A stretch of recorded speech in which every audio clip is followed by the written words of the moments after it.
अस्सलाम वालेकुम रहमतुल्लाहि व बरकातुहू। जी आप खैरियत से होंगे और जहाँ होंगे खुश होंगे। उस्मा लाहौरी किचन में खुश आमदेद।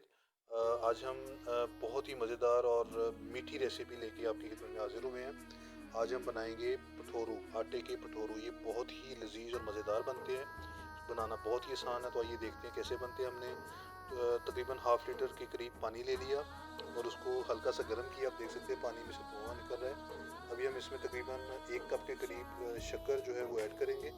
आप अपने जायके के मुताबिक इसमें 2 या 3 कप शक्कर जो है वो ऐड कर सकते हैं। तो हमने भी तकरीबन 1.5 से 2 कप जो है वो शक्कर इसमें ऐड की है। जी, तो अपनी गर्म पानी जो है इसमें इस शक्कर को अच्छे से जो है वो हल कर लेंगे, ताकि ये जो है वो पानी शक्कर वाला वो तैयार हो जाए। ये बनाना बहुत ही आसान है। मेरी रेसिपी को, मेरी वीडियो को एंड तक देखिएगा और ये बताएंगे आपको कि किस तरह से ये बनाई जाती है। जी, इसके लिए हमें आटे की ज़रूरत है। आटा चूँकि इसका मेन इंग्रेडिएंट है, तो इसमें हम तकरीबन 1 से 1.5 टीस्पून जो है वो बेकिंग सोडा ऐड करेंगे और इसको अच्छे से मिक्स कर लेंगे। और क्योंकि इसको अच्छे से मिक्स करने से इसकी जो फ्लफ़ी टच है वो बहुत ही मज़ेदार लुक देता है, बड़ी अच्छी लुक देता है। तो मीठा सोडा आपको पता है, बेकिंग सोडा जो है वो इसको बेक करने में बड़ा अहम किरदार अदा करता है। इसमें तकरीबन हम 1 से 2 टीस्पून जो है वो नमक की ऐड करेंगे, ताकि जो इसका एक मुनफरिद जायका है वो खाने वालों को बहुत ही अच्छा लगता है। ये आप देख सकते हैं कि पानी में हमने शक्कर ऐड कर दी थी। पानी को थोड़ा ठंडा होने देंगे। इसमें हम तकरीबन 1.5 से 2 टीस्पून पिसी हुई जो इलायची और सौंफ का पाउडर है वो डालेंगे। इसका जायका बहुत ही प्यारा और खुशबू बड़ी अच्छी आती है। लिहाजा इसको अच्छे से मिक्स करेंगे और इस पानी से अब जो हम आटा गूँधेंगे। तो जो इसका जो सबसे अहम मरहला है वो है आटा गूँधना। इस शक्कर के पानी से, जिसमें हमने सौंफ और इलायची का पाउडर मिक्स किया था, इसको थोड़ा थोड़ा करके हम आटे में शामिल करेंगे। और इस आटे को गूँधने का जो तरीका है वो बड़ा ही इम्पोर्टेंट और अहम है। लिहाजा इसको बड़े आहिस्ता आहिस्ता अंदाज से इस आटे को जो है वो गूँधें, ताकि ये जो रेसिपी बनाने का जो तरीका है या मकसद है वो अच्छे से हल हो। तो आपने इसको बड़ा स्लो और अच्छे तरीके से इस आटे को गूँधना है। क्योंकि आटा अच्छे से गूँधा होगा तो आपके जो आटे के भठोरू हैं वो बहुत ही ज़्यादा मज़ेदार बनेंगे और जब खाएंगे तो बच्चे और बड़े सभी जो हैं वो इसको मज़े से जो है एंजॉय करेंगे। जी, आपको एक इसमें बड़ी ख़ास एक तरकीब है। आटा गूँधना जो है वो बड़ा ही इसमें ये नहीं है कि बहुत नॉर्मल आटे की तरह हम इसको गूँधेंगे। और आपने एक चीज़ याद रखनी है कि इसमें जो पानी लेना है वो शक्कर का ही पानी लेना है। आम पानी, दूसरा पानी इस्तेमाल इसमें नहीं करना आपने। तो आटा जो है वो बड़ी स्लो अंदाज से इसको ज़्यादा टाइम देना पड़ेगा आटे को, क्योंकि इसमें हमने जो बेकिंग सोडा डाला है, शक्कर का पानी डाला है और इलायची सौंफ का पाउडर डाला है। वो अच्छे से ही होमोजेनाइज यकजा होना चाहिए, फिर ही भठोरू आपके आटे के अच्छे और लजीज और मज़ेदार बनेंगे। तो इसमें आपने तकरीबन 15 से 20 मिनट जो है वो आटा अच्छे से शक्कर वाले पानी से गूँधना है, ताकि ये बेकिंग सोडा और हर चीज़ जो है वो उसमें यकजा हो जाए, जिससे ये भठोरू बड़े ही प्यारे जो है वो पूड़ी की तरह फूलेंगे। तकरीबन 20 से 25 मिनट इसको गूँधने के बाद ये आटा देखिए कितना फ्लफ़ी सा, कितना इसकी लुक मुलायम सी जो है वो शाइनी लुक आ गई है।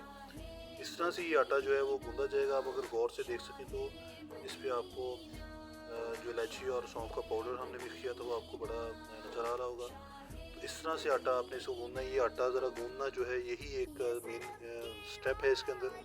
अब हम इस आटे को तकरीबन ओवरनाइट के लिए जो है वो रख देंगे, ताकि ये बेकिंग सोडा जो है वो अच्छे से मिक्स हो जाए। हम इसमें खेस वगैरह, कपड़ा कोई भी जिसमें गर्म रह सके उस तरह हम इसको रख देंगे, ताकि सुबह तक ये अच्छे से जो है बेकिंग सोडा और इसका जो असर है वो इस आटे में आ जाए। बाकी हम आपको इसके बाद का स्टेप बताएंगे कि हम भठोरू किस तरह से बनाएंगे।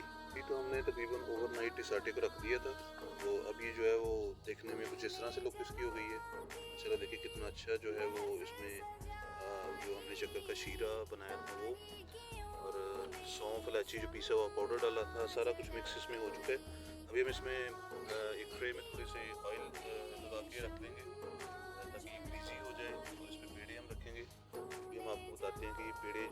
इस तरह से बनाए जाएंगे भटूरों के लिए। तो आपने जो पेड़ों का जो साइज़ है वो बड़ा ही छोटा सा रखना है। जैसे हलवा पूड़ी में पूड़ी के लिए छोटे से पेड़े बनाए जाते हैं, तो हम जो है वो इस तरह से पेड़े छोटे छोटे बना के तो ट्रे में लगाते जाएंगे। तकरीबन जैसे ही 5-10 पेड़े हो जाएंगे तो हम अपना जो भटूरू बनाने का अमल है वो शुरू करेंगे। तो अभी हम चूल्हे में आग जला देंगे, उतनी देर जब तक कि पेड़े होते हैं तब तक हम चूल्हे में आग जलाते हैं।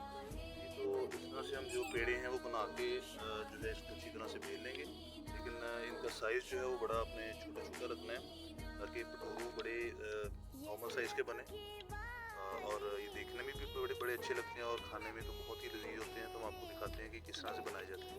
तो देखिए हमने बहुत ही अच्छे से छोटे छोटे पेड़े बना के उनको बेल लिए अच्छे से।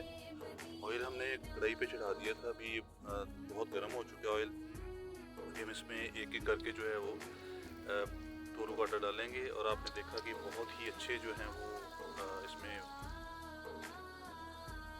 ऑयल गर्म होगा तो ये बहुत अच्छे से फूलेंगे जी। साथ साथ आपने ऐसे इनको ऑयल में डीप फ्राई करना है, प्रेस करते जाना है ताकि अच्छे से जो है वो फूलें। और जैसे ये कोई थोड़ा सा इनका कलर चेंज होगा आपने इनको पलटना है ताकि ये दोनों साइडों से जो है वो अच्छे से ब्राउन हो जाए। ये तो देखिए माशाल्लाह ये कितने प्यारे कितने अच्छे से जो है ये लाइट ब्राउन सा कलर इनका आ गया है। कितने अच्छे ये फ्राई हो रहे हैं और ये जितने दिखने में मज़ेदार हैं इतने ही ये खाने में भी बहुत ही लजीज और मज़ेदार हैं।